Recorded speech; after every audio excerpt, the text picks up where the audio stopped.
Saudara-saudari terkasih di dalam Tuhan Yesus Kristus, semoga kita semua dalam keadaan sehat bersama keluarga. Saat ini marilah kita mendengarkan bacaan kitab suci dan renungan harian Minggu 23 Mei tahun 2021. Bacaan pertama. Bacaan dari Kisah Para Rasul. Ketika tiba hari Pentakosta, semua orang yang percaya akan Yesus berkumpul di satu tempat. Tiba-tiba turunlah dari langit suatu bunyi seperti tiupan angin keras yang memenuhi seluruh rumah di mana mereka duduk. Lalu tampaklah kepada mereka lidah-lidah seperti nyala api bertebaran dan hinggap pada mereka masing-masing. Maka penuhlah mereka dengan Roh Kudus. Lalu mereka mulai berkata-kata dalam bahasa-bahasa lain, seperti yang diilhamkan oleh Roh itu kepada mereka untuk dikatakan. Waktu itu di Yerusalem berkumpul orang-orang Yahudi yang saleh dari segala bangsa di bawah kolong langit. Ketika turun bunyi itu, berkerumunlah orang banyak.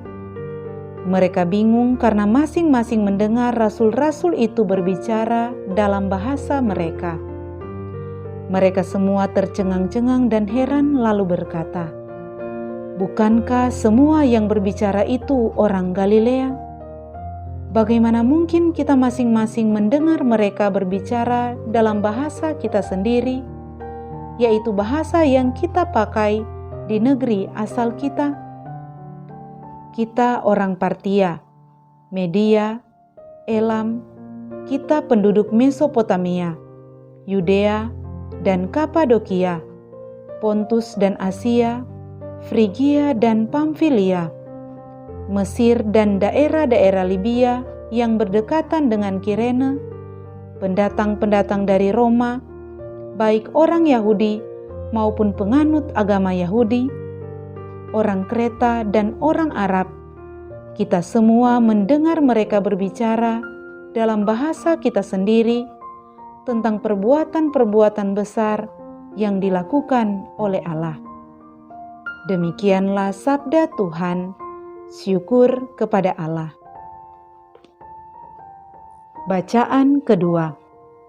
Bacaan dari surat Rasul Paulus kepada jemaat di Galatia. Saudara-saudara, hiduplah oleh Roh, maka kamu tidak akan menuruti keinginan daging. Sebab keinginan daging berlawanan dengan keinginan Roh, dan keinginan Roh berlawanan dengan keinginan daging. Karena keduanya bertentangan, sehingga setiap kali kamu tidak melakukan apa yang kamu kehendaki. Tetapi kalau kamu membiarkan diri dipimpin oleh Roh, kamu tidak hidup di bawah hukum Taurat. Perbuatan daging telah nyata, yaitu percabulan, kecemaran, hawa nafsu, penyembahan berhala, sihir, perseteruan, percekcokan, iri hati, amarah, kepentingan diri sendiri, percideraan, roh pemecah dan kedengkian, kemabukan, pesta pora, dan sebagainya. Terhadap semuanya itu kamu kuperingatkan, seperti yang telah kulakukan dahulu, bahwa barang siapa melakukan hal-hal demikian, ia tidak akan mendapat bagian dalam kerajaan Allah. Sebaliknya, buah Roh ialah kasih, sukacita, damai sejahtera, kesabaran, kemurahan, kebaikan, kesetiaan, sikap lemah lembut, dan penguasaan diri. Tidak ada hukum yang menentang hal-hal itu. Barang siapa menjadi milik Kristus Yesus, ia telah menyalibkan daging dengan segala hawa nafsu dan segala keinginannya. Jika kita hidup oleh Roh, baiklah hidup kita juga dipimpin oleh Roh. Demikianlah sabda Tuhan. Syukur kepada Allah. Bacaan Injil. Inilah Injil Yesus Kristus menurut Yohanes. Dimuliakanlah Tuhan. Dalam amanat perpisahannya, Yesus berkata kepada murid-muridnya, "Jikalau penghibur yang akan kuutus dari Bapa datang, yaitu Roh kebenaran yang keluar dari Bapa, Ia akan bersaksi tentang Aku. Tetapi kamu juga harus bersaksi, karena kamu dari semula bersama-sama dengan Aku. Masih banyak hal yang harus kukatakan kepadamu, tetapi sekarang kamu belum dapat menanggungnya. Tetapi apabila Roh kebenaran datang, Ia akan memimpin kamu ke dalam seluruh kebenaran. Sebab Ia tidak akan berkata-kata dari dirinya sendiri, tetapi segala sesuatu yang didengarnya, itulah yang akan dikatakannya, dan Ia akan memberitakan kepadamu hal-hal yang akan datang.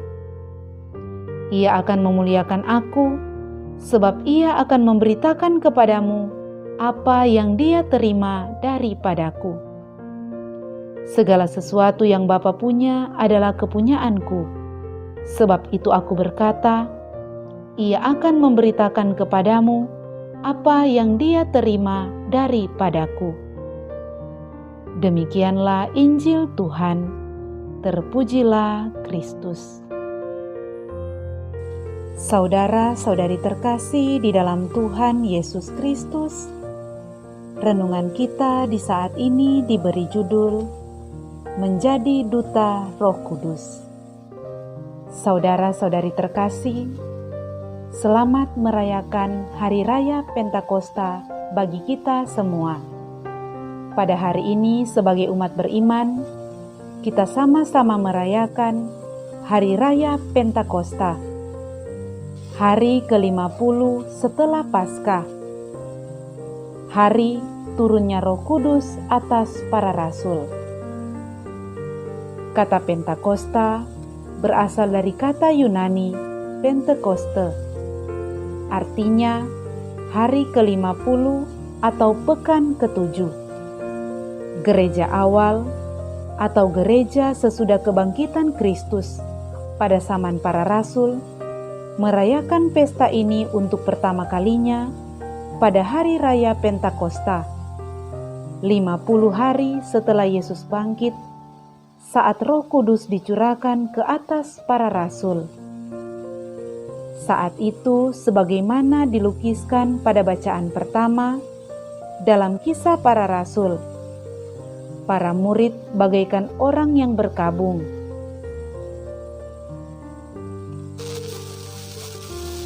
Para murid mengunci dan mengurung diri di sebuah rumah sambil bercerita tentang kesedihannya selepas kenaikan Tuhan Yesus. Mereka berada dalam keraguan antara kebimbangan dan kepastian, apakah Tuhan Yesus harus diwartakan atau tidak usah diwartakan. Mereka tidak berani mewartakan. Mereka lupa bahwa selagi bersama dengan Tuhan Yesus, Ia telah bersabda, "Aku akan mengutus Roh Penghibur, yaitu Roh Kudus, dan Ia akan mengajarkan kepadamu segala sesuatu." Saudara-saudari terkasih, pada bacaan pertama dalam Kisah Para Rasul dijelaskan bahwa pada saat mereka berkumpul, tiba-tiba turunlah dari langit bunyi seperti tiupan keras memenuhi rumah itu. Dan tampaklah kepada mereka lidah-lidah api yang bertebaran dan hinggap pada mereka masing-masing. Para murid langsung dipenuhi dengan Roh Kudus, dan mereka berkata-kata dalam berbagai bahasa. Para murid kemudian menjadi berani mewartakan Kristus dengan gagah dan berwibawa. Kekuatan dari Roh Kudus mengubah mentalitas para murid, mengubah kegelapan menjadi terang, ketakutan menjadi keberanian, dan kebimbangan menjadi kepastian. Kini Roh Kudus berjaya, yaitu Roh Allah sendiri. Ia tinggal dalam hati para murid yang adalah bait Allah, kediaman Roh Kudus. Itulah pesta Pentakosta yang pertama yang dirayakan oleh umat Kristen awal bersama para rasul. Pada pesta ini, para murid memproklamirkan sebuah babakan baru, suatu kebangkitan. Kini Allah dalam Roh Kudus hadir dalam diri para murid yang mewartakan keselamatan dan kebangkitan. Itulah sebabnya Paskah adalah akar dari lahirnya iman, maka Pentakosta adalah akar dari lahir dan berdirinya gereja. Sekarang ini, pada hari kelahiran gereja ini, kita semestinya bisa merayakannya dengan suasana yang kurang lebih sama dengan suasana pada saat turunnya Roh Kudus pada perayaan perdana. Saudara-saudari terkasih, Roh itu tidak kelihatan, namun Ia mampu mengubah segalanya menjadi baru. Ia bagai kekuatan angin yang bisa kita rasakan tanpa tahu dari mana asal-usul kepergiannya. Dalam Injil hari ini dikatakan, "Aku akan mengutus kepadamu Roh kebenaran yang akan memimpin kamu ke dalam seluruh kebenaran. Dialah yang akan mengajarkan segala sesuatu kepadamu dan mengingatkan kamu akan semua yang kukatakan kepadamu."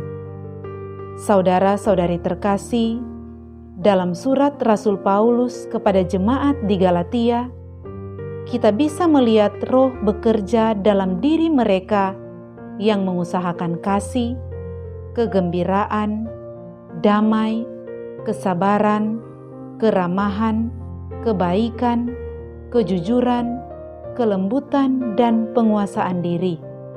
Itulah buah-buah Roh Allah.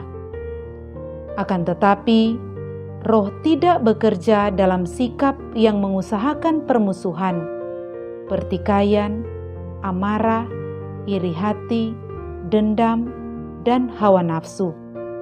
Sebab itu adalah roh-roh dunia, roh kejahatan. Saudara-saudari terkasih, kita sebagai gereja lahir pada hari Pentakosta.